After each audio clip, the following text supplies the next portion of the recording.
la raison, il est allé avec ses sentiments. Il a laissé place à ses émotions, il a laissé place à ce qu'il voyait présentement.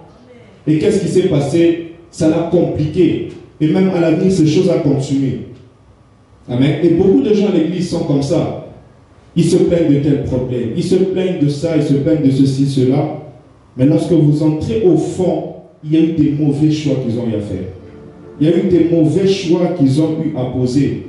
Il y a eu des mauvais choix qu'ils ont eu à mettre en œuvre. Et aujourd'hui, ça les a menés où ils sont. Aujourd'hui, ça les a menés où ils sont. J'ai connu beaucoup d'amis qui sont venus m'expliquer leur situation. Mais quand je commence à poser plus de questions, à un moment donné, ils commencent à devenir réticents. Ils commencent un peu à tâtonner. Ils disent non, mais je ne sais pas, je comprends quelque part qu'ils ont eu à faire des mauvais choix. Et le problème avec l'homme aujourd'hui, il met de côté la responsabilité qu'il a dans cette affaire pour rejeter cela sur les autres. Et il commence à dire que non, les difficultés que je vis se plaint chez Dieu. Alors qu'à la base, il a eu à faire des mauvais choix. Il a eu à faire des mauvais choix. Alors nous qui sommes des fils, nous qui sommes d'une génération des fils, des héritiers, la première des choses que nous devons comprendre, nous devons être des fils qui écoutent. Nous devons être des fils qui écoutent. Pourquoi? Parce que tel que nous sommes ici, le chemin est encore long. Le chemin, il y a encore un long chemin à parcourir. Tu as encore un futur devant toi. Tu as encore l'avenir devant toi. Même si tu as eu à faire des erreurs, même si tu as eu à faire des mauvais choix, laisse-moi te dire que devant toi, il y a encore un futur qui t'attend. Laisse-moi te dire que devant toi, il y a encore un chemin que tu dois parcourir. Ce n'est pas parce que tu as déraillé que le chemin que Dieu a tracé pour toi va changer, non. Le chemin de Dieu reste le même. Même si tu as eu à dérailler, laisse-moi te dire que tu peux rentrer sur le bon chemin. Mais à la condition que tu sois d'abord un fils qui écoute. Un père, c'est celui qui a connu, il a vécu des expériences bien avant toi. Il a connu beaucoup de choses, il a connu beaucoup de coups, il a connu beaucoup de sacrifices bien avant toi.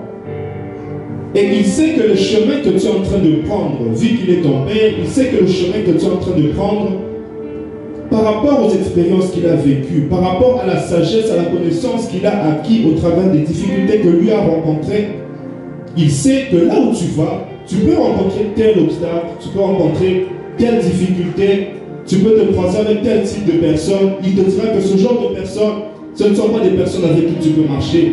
Il te dira que ce genre d'amis, ce ne sont pas des amis avec qui tu peux traîner. Il te dira qu'il y a certaines choses que tu dois te débarrasser de certaines choses. Si tu veux continuer à aller de l'avant, tu dois te débarrasser de certaines choses.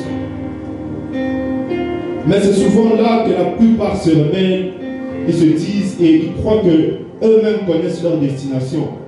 Eux-mêmes connaissent leur chemin. La Bible dit ceci: écoutez, fils, les avertissements d'un père. Soyez attentifs et vous apprendrez à être intelligent. À être intelligent. Le dictionnaire définit l'intelligence comme la qualité de l'esprit qui comprend et qui s'adapte. Amen. La qualité de l'esprit qui comprend et qui s'adapte. On s'adapte à quelque chose auquel on n'était pas d'abord adapté. Pour qu'on puisse le faire, il faut que ce soit quelque chose de nouveau que l'on rencontre afin de s'y adapter. Amen. Il faut que ce soit quelque chose de nouveau. Lorsque vous envoyez vos enfants à l'école, souvent, vous mesurez leur intelligence par leur capacité à faire des bons points, par leur capacité à réussir dans les cours. Parce que s'ils arrivent à faire autant de bons points, c'est parce que, à l'égard de ce que leur professeur leur a appris, ils ont su comprendre et ils ont su s'adapter à ce que le professeur les a enseignés. Ils ont su comprendre, ils ont écouté, ils ont compris et ils ont su s'adapter par rapport à ça. Et lorsqu'ils se retrouvent devant une interrogation, lorsqu'ils se retrouvent devant un examen, le fait qu'ils se soient adaptés à l'enseignement qui leur a été donné, il a été facile pour eux de réussir et de faire beaucoup de points. Il a été facile pour eux de réussir et de faire beaucoup de points. Mais pour ouvrir la parenthèse, aujourd'hui, c'est quand même une erreur de mesurer l'intelligence d'un enfant par rapport à ses capacités scolaires. C'est vraiment une erreur très grave parce que l'intelligence de l'école est différente de celle de la vie. Je suis témoin, je peux vous dire dans mon parcours, il y a en tout cas, je peux vous assurer que l'école ne nous apprendra pas tout. L'école nous enseigne les maths, l'école nous enseigne la chimie, tout, mais elle ne nous enseigne pas la vie. Un jour, mon oncle était venu, il m'a raconté comme quoi, vous connaissez Monica. Monica, c'est quelqu'un qui a laissé l'université. Elle a laissé l'université, il était en licence 2 pour commencer avec le transport. Aujourd'hui, nous qui étudions, nous qui continuons avec les études, on demande maintenant d'aller chercher des rapports chez lui. Lui qui n'a pas fait d'études, lui qui a coupé les études. Parce que l'intelligence, ce n'est pas le fait de réussir dans les études, non. Ce n'est pas ça l'intelligence. Ce n'est pas ça l'intelligence. C'est la qualité de l'esprit de quelqu'un qui comprend et qui s'adapte.